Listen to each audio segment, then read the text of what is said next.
So it's time. We welcome everyone to our Friday afternoon fireside chat. We are so glad to be here, and we have some great guests today. We are Crook County School District, and I'm the superintendent, Sarah Johnson, and I'm accompanied by my awesome colleague, Dr. Joel Hoff. And we are here this weekend just to give you, this Friday, just to give you an update on how things are going with our battle with COVID and keeping school going.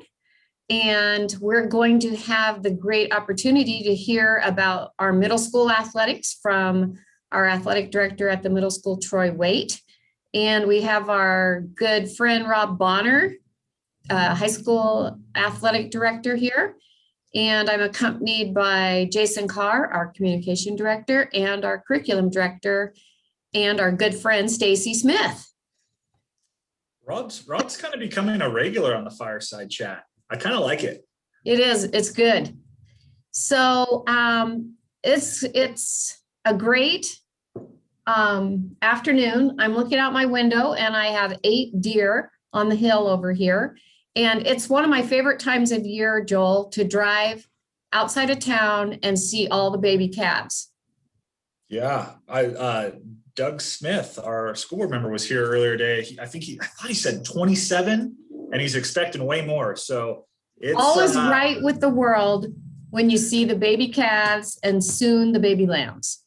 That's hard work, though. Doug was telling me how he has to check them like throughout the night and stuff, and when the weather's bad. So, man, God bless those ranchers out there doing some real work. Yeah, and speaking of ice, we had ice this morning, a total surprise. The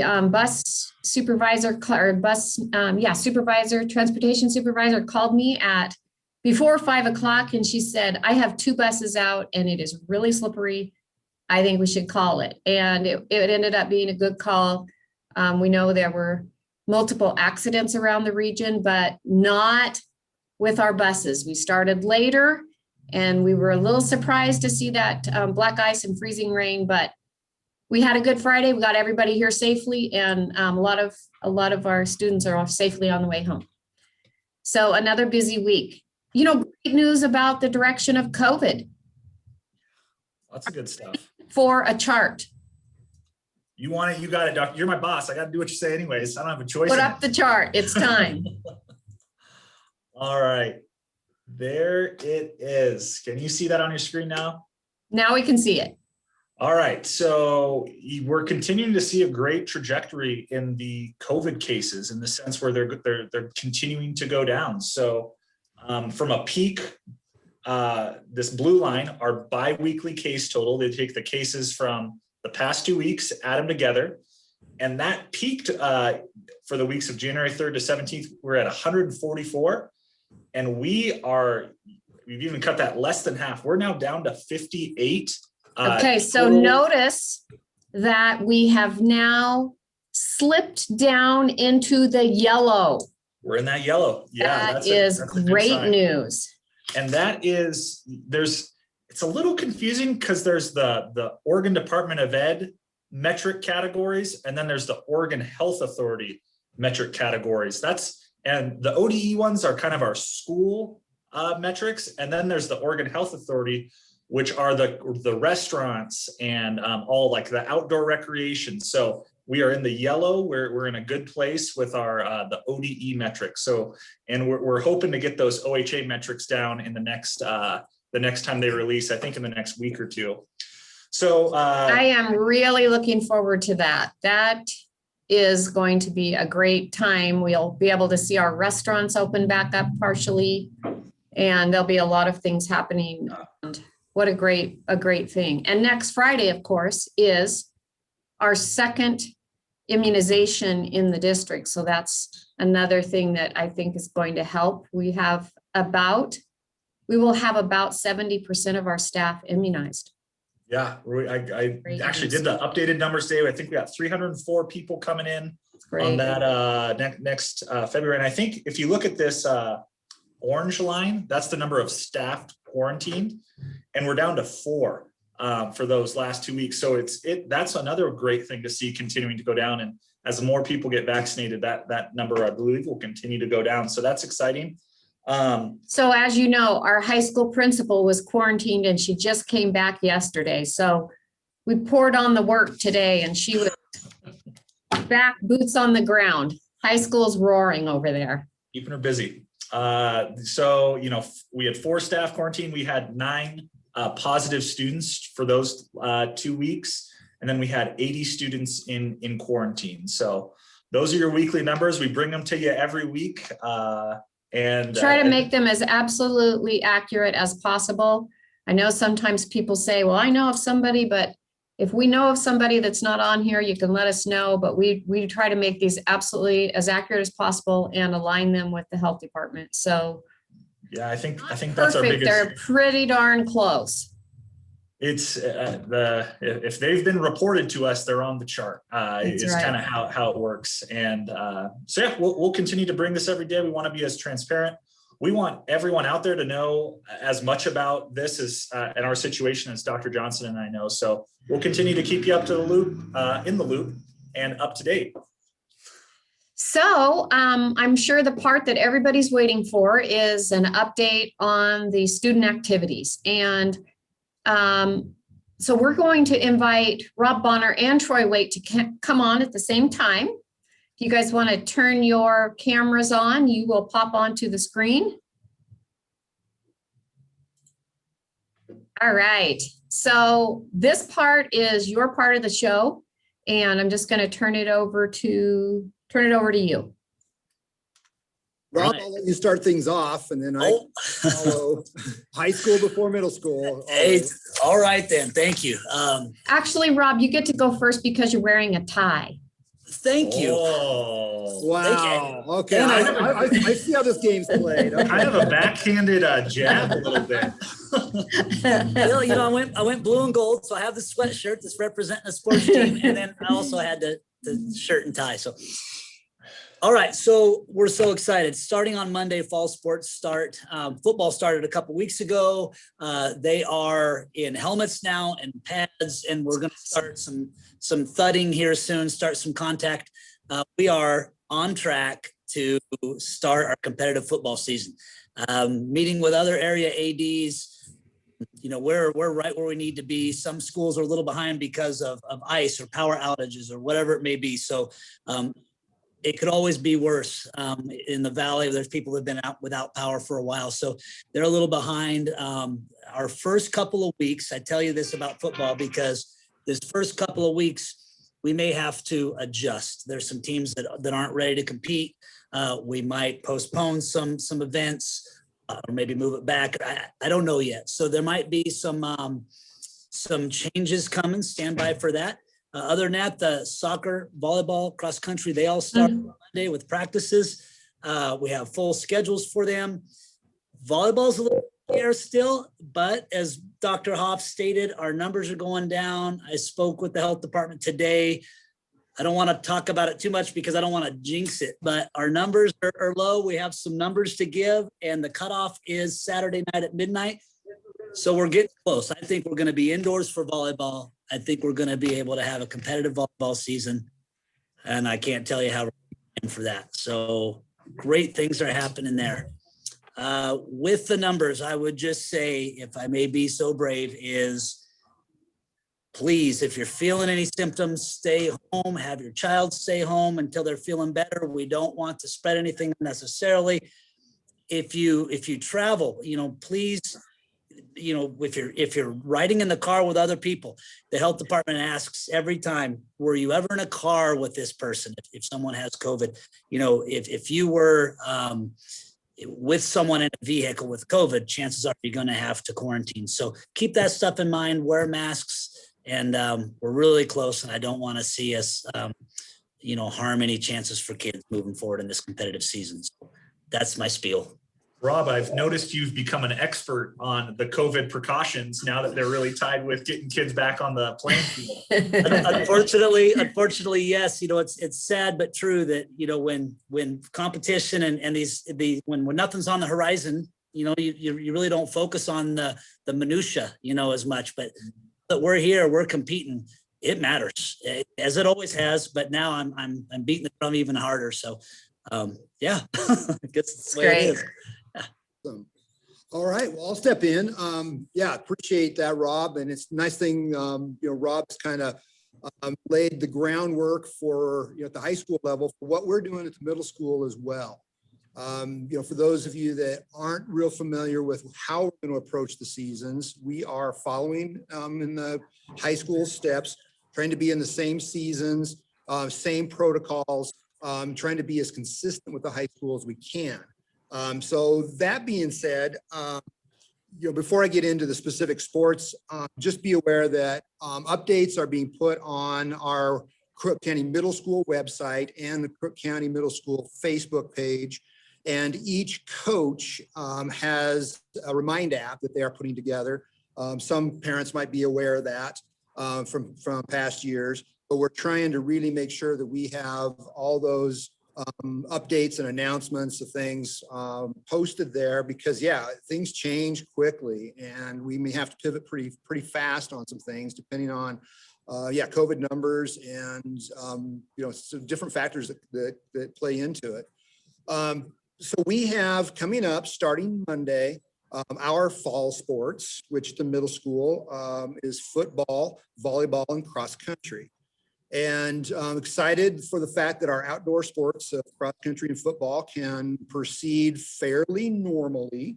We are planning on our 7th and 8th graders getting in pads and checking out gear, and we're going to get after it right off the bat.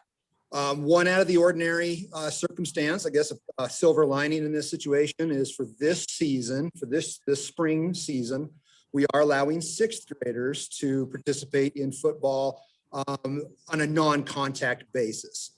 When we first opened it up, it was when we were anticipating that we would be kind of in a flag, 7-on-7 non-contact format. And then we subsequently got the opt-in choice, but we're still allowing them to be part of that program. And we're going to make some decisions based on a number of kids that are enrolled in the program, how we'll run the practices, maybe do some separate activities with them, certainly pull them in on the sidelines to be part of our, setting up our offenses and defenses and running plays and just getting a feel for it, so they're not too far away from being 7th graders and being part of that next fall, hopefully anyway. So that is, we're excited for that opportunity. So that's starting on Monday. Cross country will be starting up in the same manner. We have, I think last numbers I saw were about 15 or so, and we're, anxious, to get those guys started. And that's great because they can do a lot outside, spaced. And we're hoping, that our numbers stay there or boost up a little bit. The bugaboo, as Mr. Bonner alluded to, is volleyball, just because it's an indoor sport and it's the first indoor sport.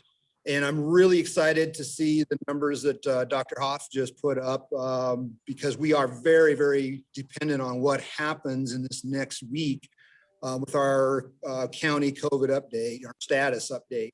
But in preparation for that, I do want to get out that we are not going to have volleyball practice on Monday and Tuesday of next week. Anticipating that we won't have hard and fast numbers, correct me if I'm wrong, Dr. Hoff, but if we don't have hard and fast numbers until Tuesday sometime, we're kind of held to that circumstance where we're in extreme risk and we can only have up to 6 athletes in a gym at a time. So it's incredibly restrictive and it's really difficult to start a season in that format. So we're going to put it off until Wednesday, when hopefully we get good news that we can start up in a high risk status with 50 kids, if I understand it right, in the gym. We can proceed pretty much as normal.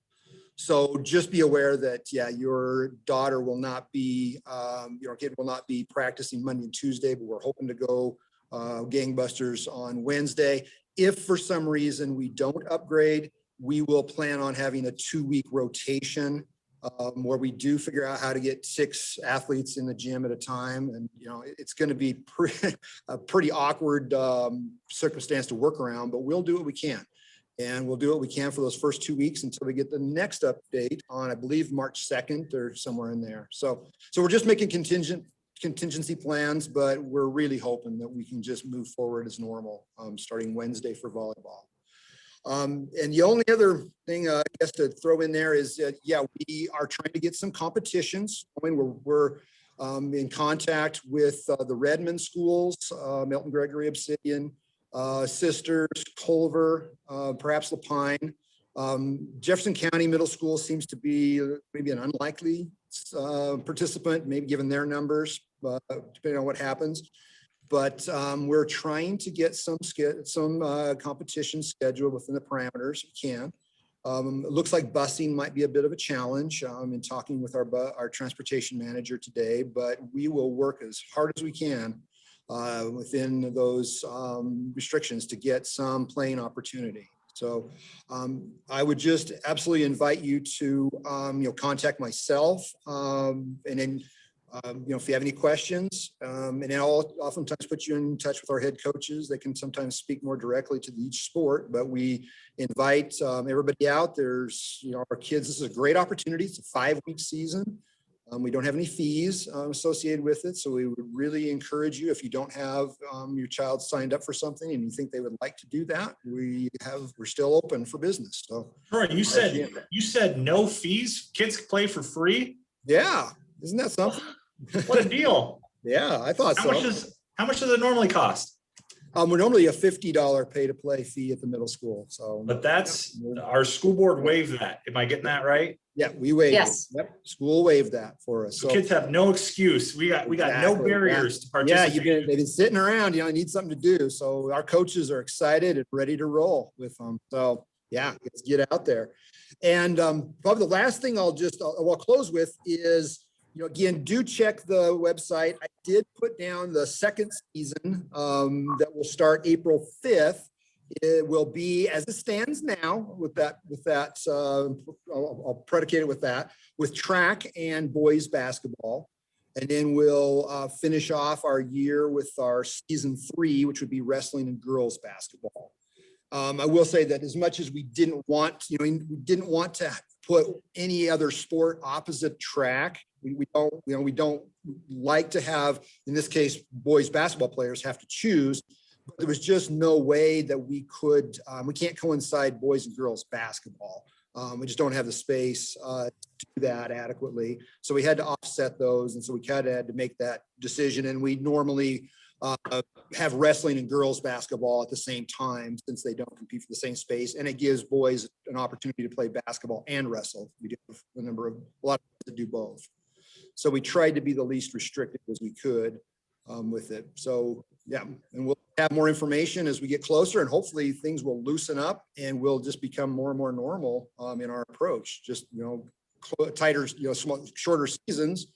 But I would anticipate that we'll have more regular practices and have more competition. So that's absolutely what we hope. There you go. Good job, you guys. Huh. So we have time for questions if any parents want to put questions on there. And I'm not getting any questions today. Joel, do you have any on your? But I've got a couple things on a Post-it note that we wanted to highlight. Okay. All right, then. All right. So here So are thank you, Troy. Thank you, Rob. And just stand by, because sometimes questions come in as we're giving other information. So we'll keep you posted if any questions come in. Dr. Hoff. Absolutely. we wanted to let our not our lawyer viewers, our loyal viewers know about some cool things that are on the district. I believe they're on the district Facebook and YouTube channels. One is which it's CTE month. So our director of communications, Jason Carr, has put together, I think at this point, 2 or 3 videos highlighting CTE experiences and opportunities going on in the district. Very, very cool. So we definitely want to encourage people to check those out.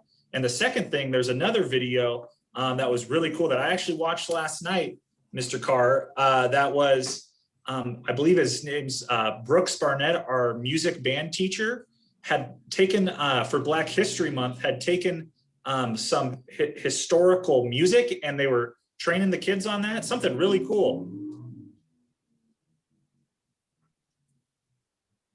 Uh-oh, Jason, we can't hear you. We can see you. We can see your mouth moving. Can't hear. But I guess what I think we can just encourage people. I'm sure what Jason is saying is, yeah, you got to go check out that Facebook page to watch those videos because they're really, really cool. Are you lip syncing for Jason? Maybe I can read lips. I don't know. I was just guessing, but I think that's what he was trying to say. Jason, it doesn't show that you're muted, so I don't know what's going on. Your camera's a little glitchy too. Maybe it just doesn't. I think you're at the high school. Maybe it doesn't like you working in the high school. Jason is out in the field, so he's just saying sorry. Ashley, thanks for that kind comment on our Facebook page. Appreciate that. Got one more thing to remind, and you kind of reminded our viewers already. Okay, Dr. Hoff. Next Friday is our vaccine drive. It's no in-person school, but a reminder for everyone, it is a distance learning day. So people still will be providing distance learning opportunities. So you'll get information from your teachers on that. Yeah, and parents, thank you for giving us the flexibility to do that. We have to provide a way for teachers to move down to the vaccination site during the day and then back to their classroom. So they're going to be providing instruction for kids. It will just have to be distance learning next Friday. And then that's their second vaccination. And after 2 weeks, they should have really good immunity built up. So we're excited for that opportunity next Friday. Okay. I've got nothing else. I'm done. All right. So if there's no questions, and if we have given you enough information for today, then we will just wish you a great weekend and a safe weekend. And we are so happy to be able to see our kids face to face and for our teachers to be in the buildings, and so excited for some athletic events to start taking place. So it's a good week, Dr. Hoff. It's a full one, man. When you don't have school on Monday and you come in on a Tuesday morning, the week's just you got to make it up. There's a price to pay for sure. You still got to cram 5 days of work in there. So no, I'm pretty tired, but it was a good week. All right, friends. Well, we will see you next week right here on the Crook County School District Fireside Chat. And in the meantime, if you have any questions or if there's any customer service we can provide for you, please get a hold of us. It is our joy to provide service to this community and the children here. And we're really grateful to be working with you. Take care and have a good week.